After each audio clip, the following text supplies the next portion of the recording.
Live from WOWT, First Alert 6 starts now. Everybody, thank you so much for joining us on First Alert 6 streaming. I'm Cerise Cole. I'm Erin Hartley, joined by meteorologist Jarrett Lansford. Gosh, sorry. Good morning. Good morning. I know, wake up, right? Who's doing both weather and traffic for us today. So let's get started on weather first. Got another hot forecast, but storms later on tonight rolling in. Yeah, we're going to be watching the timing of that closely, of course. College World Series, we got the weekend done without really any issues. So, of course, when you start talking storms, people start thinking, uh-oh, well. The good news is I think we hold these off until we're done with the game. So there's Charles Schwab Field, a very busy weekend, had some great games that took place over the course of the weekend. Sun shining down, and that's going to be the case through the course of the day. We're going to be looking at some clouds in and out, 73 our temp, a bit of a breeze in place too out of the south. We'll have that about 10 to 20 miles per hour at times today, and a little mugginess. We're in the mid 60s at that dew point, so you'll notice that as we go about the day too. So the games that are happening today, Arkansas, Murray State. If you're heading down there in the afternoon, we'll be climbing right around 90 degrees at that point. So it's going to be toasty. You're going to want to make sure you're staying hydrated, just as you may have done if you were at any games this weekend. And reapplying that sunscreen, because you're going to be sweating that off as the game goes on. And so it's going to be important that you're reapplying that. We're going to be pretty toasty for the night game as well. UCLA, LSU, we're in the 90s. Again, watching the rain chance, I think we'll be okay though for this one. It would be late in the game, if anything, if we had any issue, but I think we hold it off until about 11 o'clock or so. You're going to notice those chances start to step up as we get late in the evening and into the overnight. That's as storms roll their way in from the north and from the west. So here's what that looks like. There you can see some of those near the Columbus area. And as we continue through the night, you're going to notice too, this kind of fills in west of the metro. We're at 2 a.m. now. And some gusty winds are going to be the main risk with these as far as any kind of stronger storms are concerned. Could get a little hail and also some downpours with these overnight. So it could get noisy as you're trying to sleep overnight as these roll in. You're going to notice as they sweep east, they lose a little intensity. So as we get toward about 4, 5, 6 a.m., we'll be looking at likely a soggy Tuesday morning commute, but they should be starting to lose some of that strength that they'll have as they roll in from the west. And you can see those come to a close as we get toward about 8 a.m. So that's the first round for stronger storms that we see. And you see that risk greatest off to the west of the metro at a level 2 risk out of 5.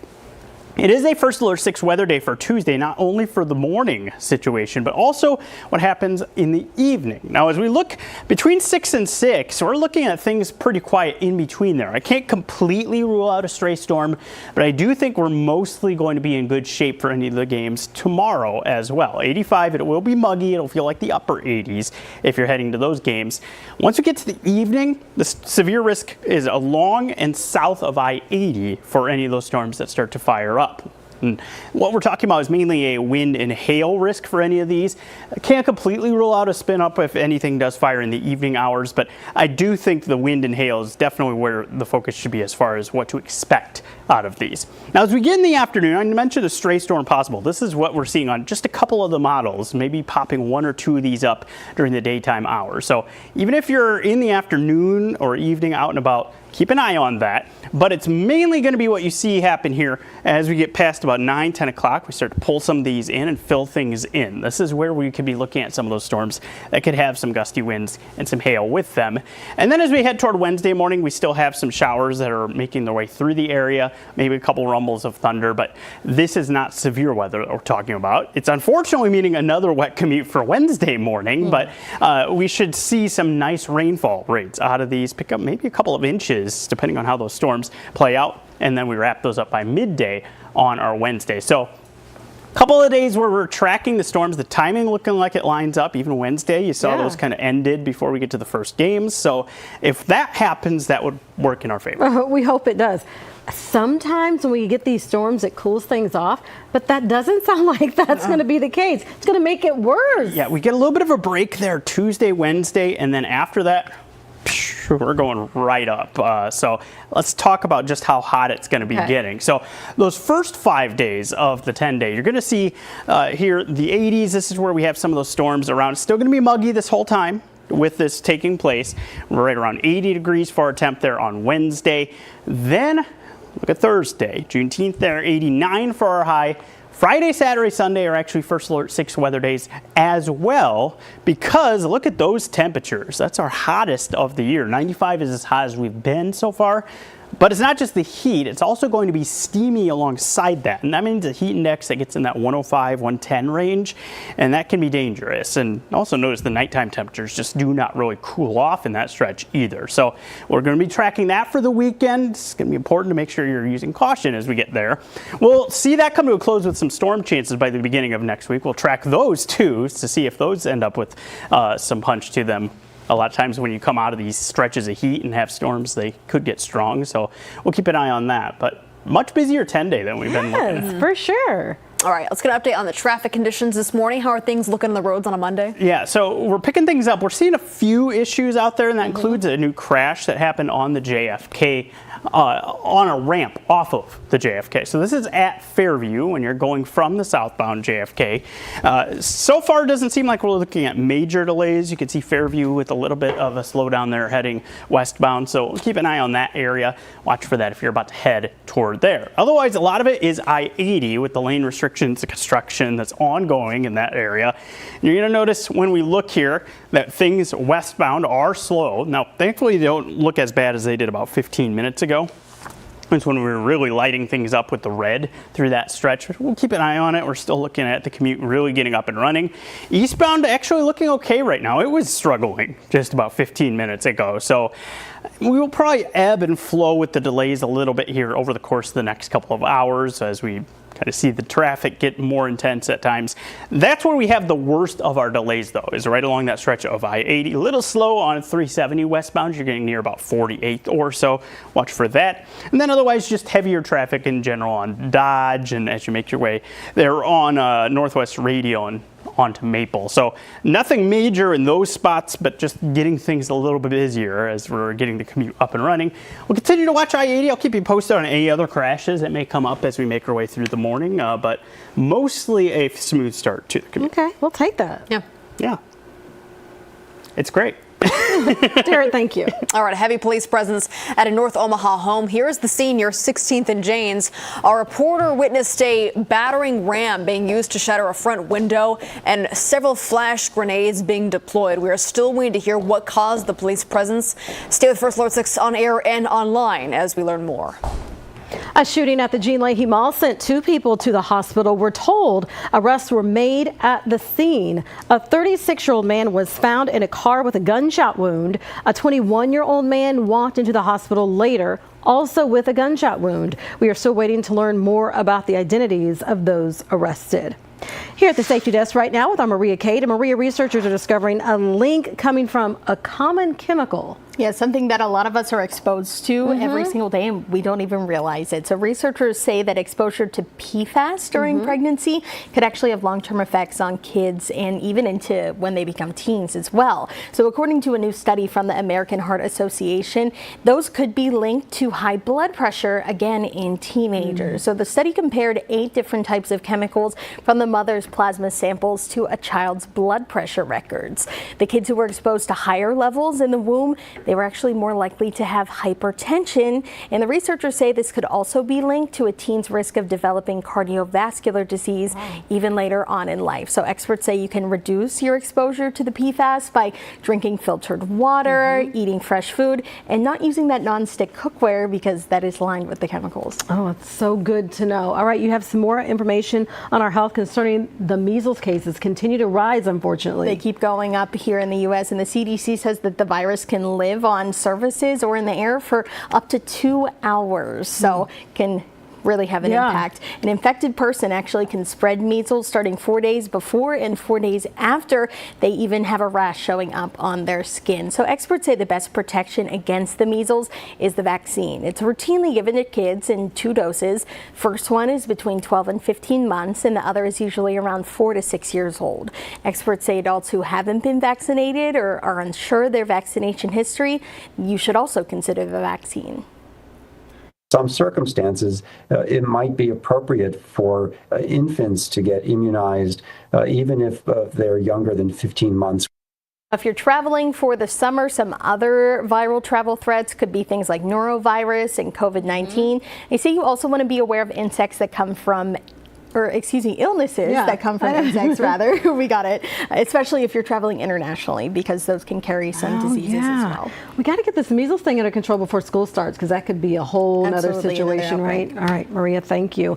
We'll be right back.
All right, welcome back. Time now 7:14 as we start this Monday morning. We're taking a live look outside. Charles Schwab Field up on your screen. Once again, another busy day down in that area with lots of baseball going on.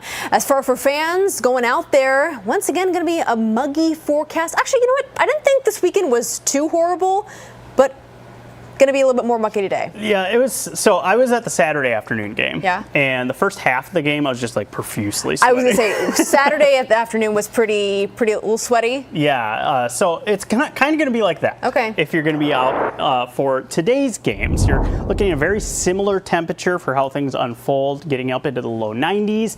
So that early game starts at 1. We'll be climbing into the low 90s at that point. And for the evening, we start in the low 90s and then we'll drift back through the 80s. Does look like we stay dry for both of the games today, so good news for any of the fans who will be out there. Partly cloudy through the game as well. Mugginess will be noticeable throughout the day today. It'll be a factor, so that adds maybe just a couple of degrees onto what it feels like out there. So expect a heat index in the mid 90s through our Monday afternoon. This is what it looks like there for what we see the rest of our day today. So it's definitely going to be a hot one. If you're going to be at the park, reapply that sunscreen several times so you could try to avoid any kind of burns. Storm chances holding off until the evening. I think those increase after about 11 o'clock for us, and into the overnight we'll see those kind of spread through the area. Could get kind of noisy for us overnight with that first round of storms. It could have some gusty winds, perhaps some hail and downpours. Those hang around through about 8 a.m. for tomorrow, our first Alert 6 weather day, and then we should see that round come to a close. Then we get a second round in the evening. Those trending a little later, but about 9 p.m. and beyond is where we see those make their way through with mainly a large hail and damaging wind risk. So here's what we see tonight. You can see those pushing in from the west. They'll continue to spread into the area and again could have some gusty winds with some of those as they make their way through. Still some lingering showers with maybe some thunder as we start off our Tuesday, and then by the time we get to about 8 o'clock we see those make their way out. But it does mean probably a wet commute for our Tuesday morning. As the daytime hours go on, can't completely rule out a stray storm, but better chances come as we get past about 9 p.m. About 85 for our high tomorrow, heat index about 88 for what we see through the daytime hours. And with any of those evening storms, we're talking a wind, hail risk mainly. Can't completely rule out a spin out tornado, but I really think it's going to be these two that are the things that we watch for any of those storms. So like I said, can't completely rule out a stray storm during the daytime hours. You can see how we just kind of bubble up one or two of those as we're getting through the afternoon, and that could be anywhere in our viewing area where we see that happen. This model just likes those being in western Iowa. As we get later in the day, we'll be looking at that chance. Let me back up here and show you that. We'll see that chance for storms that come in from the west out of those. And there you can see those start to spread in.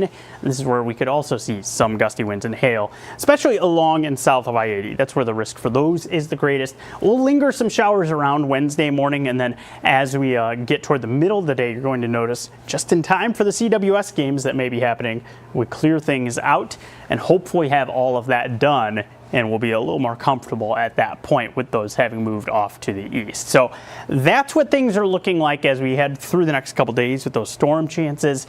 And as such, we're talking about temperatures that are going to be in the 80s at that point. Still going to be muggy, but it's not going to be quite as hot as what we see for today.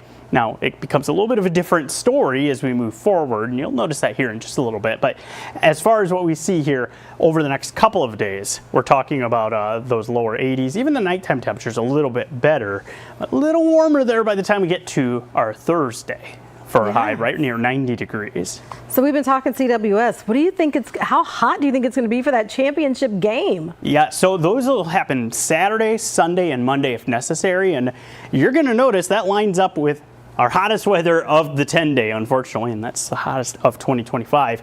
98 degrees for Saturday's high. And it's not just the fact that it's 98 degrees, it's also going to be quite humid alongside that. So that means we're talking about a heat index that gets up around 110 during the peak warming of the day. Now, that game starts at 6 p.m., so it'll be pretty hot right at the beginning of that game. 1 o'clock time frame for that Sunday game, and that's in the mid-90s for the high. Monday, if necessary, we're right near 90, so I guess slightly better. You're still talking about heat index that's right near 90 or near 100 at that time frame. We'll also have to watch for Monday having the potential to maybe bring a few storms into the area as we get into the afternoon and evening as a front arrives. But also notice with that heat wave, those first alert 6 weather days, the nighttime temperatures, look how warm those are. Look at that 78. So you're not getting that break at night either. It's just staying warm and muggy. So that's going to be the next thing we're tracking. So if you're going to move on to the College World Series, you got to take precaution. Make sure you have the water and the sunscreen, the hat. Find some shade at some points. Yeah, especially when we get to the weekend. That's going to be a big deal. Yep. All right, Jared, thanks. Well, we are working to learn more about a house fire that sent one person to the hospital over the weekend. Fire crews rushed to a home near 37th and Erskine. They found one person inside. That person was taken to the hospital with life-saving measures in progress. The flames were knocked down in about 10 minutes. The cause is still under investigation. That house is considered to be a total loss.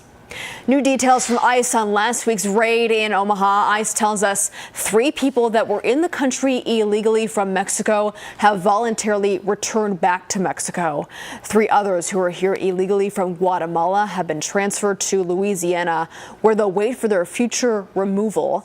ICE confirms there are still upwards of 60 people in custody at the Lincoln County Detention Center in North Platte. Happening today, a groundbreaking for a future key aspect of the Crossroads development project. That's right. It's called Gamescape. The space will include a movie theater, bowling alley, and an arcade. The old mall was demolished back in 2020. The city originally expected the project to wrap up this year. Well, a new developer has recently taken over the site after we saw little change for the last few years. The ceremony starts at 2 o'clock this afternoon.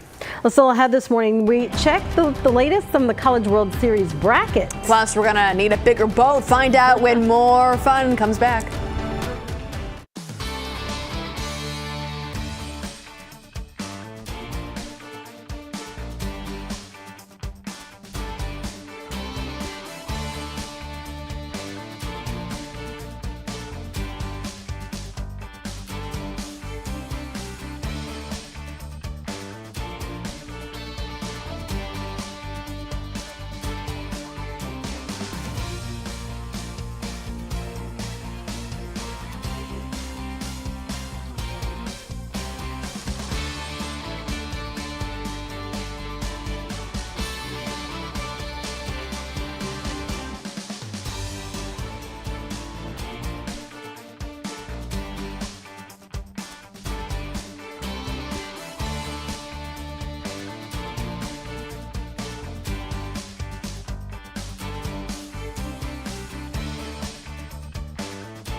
All right, here is the updated College World Series bracket with Coastal Carolina's 6-2 win over the Oregon State Chanticleers are now 1 win away from the CWS. The Beavers will face Louisville in an elimination game tomorrow.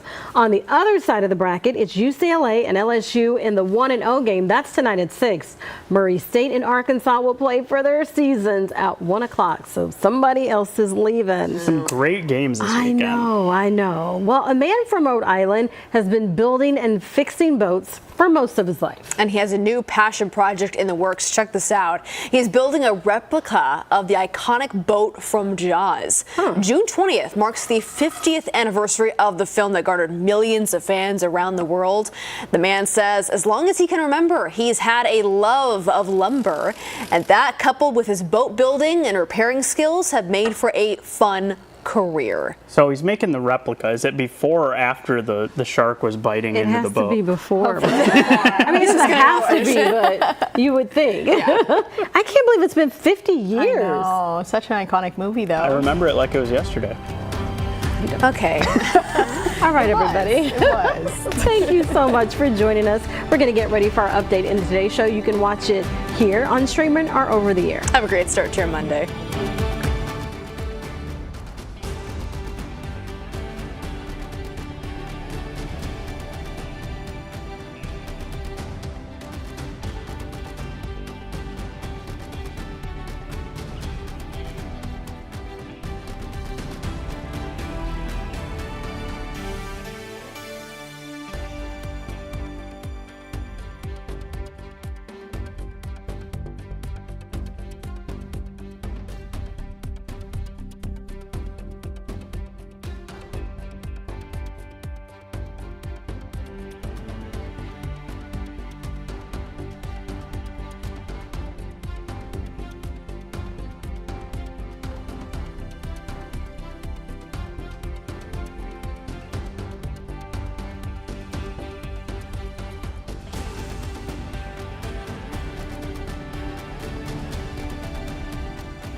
Live from WOWT, First Alert 6 starts now.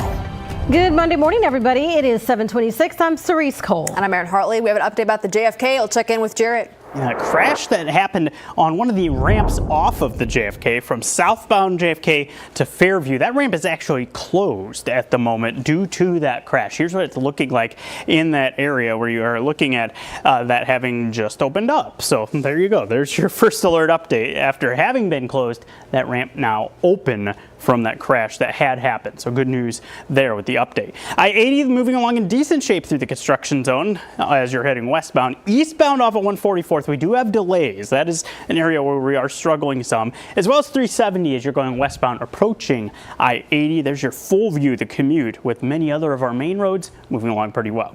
As far as what to expect as our forecast goes, there's Charles Schwab Field, where it was a busy weekend, but got all of the games in without much issue from the weather. 73 our current temp, bit of a south breeze, a little mugginess in the air. So if you're going to be heading to those games, it's looking a lot like what the last couple of days have looked like. Arkansas, Murray State, the early game starts at 1 o'clock. We'll be climbing through the 80s into the low 90s. So make sure you're staying hydrated, reapplying that sunscreen. We will be looking at a partly cloudy sky in place. The night game, UCLA against LSU. Similar case, just reverse the temperatures. We should hold off any storms until the night. And overnight, we could get some stronger storms, especially west of the metro, with some gusty winds possible out of those. That out ahead of our first alert 6 weather day for Tuesday. Another chance for storms that arrives late in the evening with hail and gusty winds, our main risks. A large presence at a North Omaha home. Our reporter at the scene saw a battering ram being used to shatter a front window and several flash grenades being deployed. We are still waiting from police to hear exactly why they were there. It is 7:28. We're back with another update for you in 25 minutes. We'll see you then.